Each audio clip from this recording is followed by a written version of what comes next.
hariduse, see on nende kõige tähtsam tööriist, millega nemad saavad ehitada oma lastele.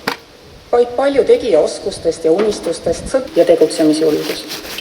Nende haridus, nende tervis, meie vanemate tervis ja heaolu, meie hoolitsus oma vanemate eest. Usun ja loodan, et 5 aasta pärast on Eestis tänasest rohkem mõistmist ja vähem hukkamõistu, rohkem abistamist tõusnud.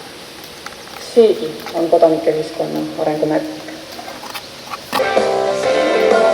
Ma tunnen päikest ja kuud, ei taha midagi, on hea, kui tean, et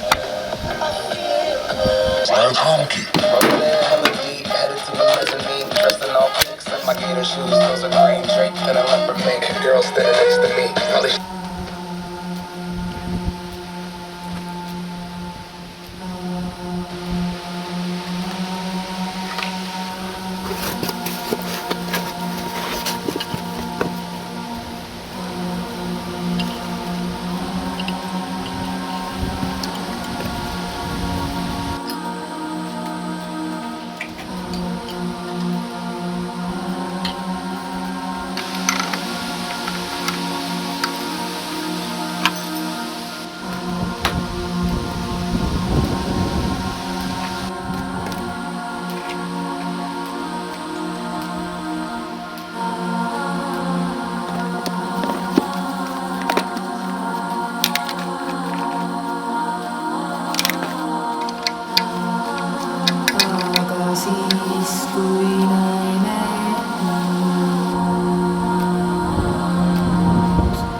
Kogu